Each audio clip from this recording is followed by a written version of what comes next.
পল্লী বিদ্যুতায়ন বোর্ড কর্তৃক পল্লী বিদ্যুৎ সমিতির সারা বাংলাদেশের পল্লী বিদ্যুৎ সমিতির কর্মকর্তা কর্মচারীদের যে উপর নির্যাতন বৈষম্যের প্রতিবাদে আজ সকাল থেকেই বরিশাল পল্লী বিদ্যুৎ সমিতিতে আন্দোলন কর্মসূচি বিশেষ করে কর্মবিরতি শুরু করেছে এখানকার শ্রমিকরা।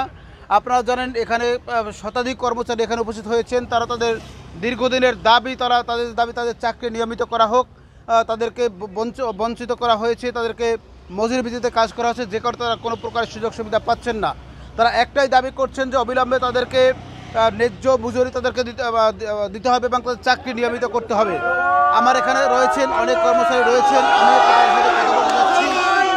এখানে মিটারিরা রয়েছেন, এখানে রয়েছেন বিভিন্ন শ্রেণীর কর্মচারী। তারা দাবি করছেন যে অবিলম্বে তাদেরকে চাকরি নিয়মিত করতে হবে। আপনারা দেখছেন যে বিভিন্নভাবে তারা স্লোগান দিচ্ছেন।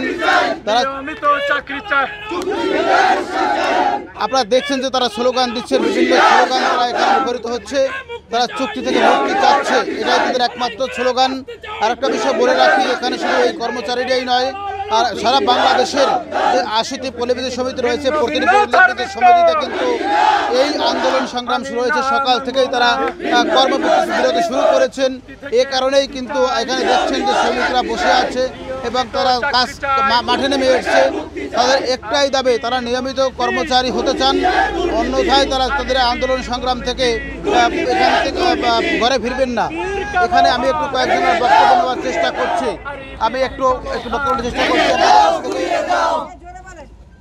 আচ্ছা, আপনার দাবিটা কি একটু বলেন, রোজর বলেন। হ্যাঁ, সম্মানিত সাংবাদিক বন্ধুগণ, আপনারা জানেন আমাদের দাবি মাত্র দুইটাই, এক এবং অভিন্ন সার্ভিস কোড।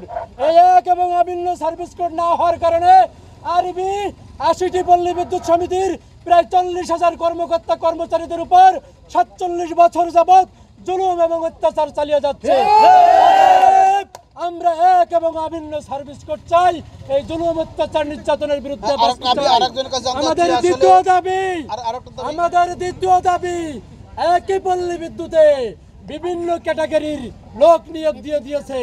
অতএব আমরা এই ভিন্ন ভিন্ন নিয়োগ চাই না। আমরা চাই সকল চুক্তিভিত্তিক, সকল অনিয়মিত চাকরিজীবীদের চাকরি নিয়মিতকরণ করতে হবে।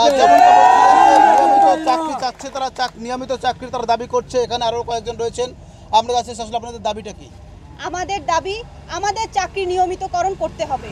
যে দেশের প্রধানমন্ত্রী নারী, সে দেশে নারীরা কেন এত বঞ্চিত হবে? আমরা এই অবিচার, এই বৈষম্য মানি না এবং মানব না। আমরা মাঠে নেমেছি, আমাদের দাবি না মানা পর্যন্ত আমরা মাঠ ছাড়বো না। আমি আরেকজনের বক্তব্য জানতে চাচ্ছি। আমাদের কথা, আমাদের অভিন্ন সার্ভিস কোড মানি না, মানবো না এবং আমাদের চাকরি নিয়মিত করতে হবে। যতদিন আমাদের এই দাবি মেনে না নেবে ততদিন আমাদের এই আন্দোলন চলবে।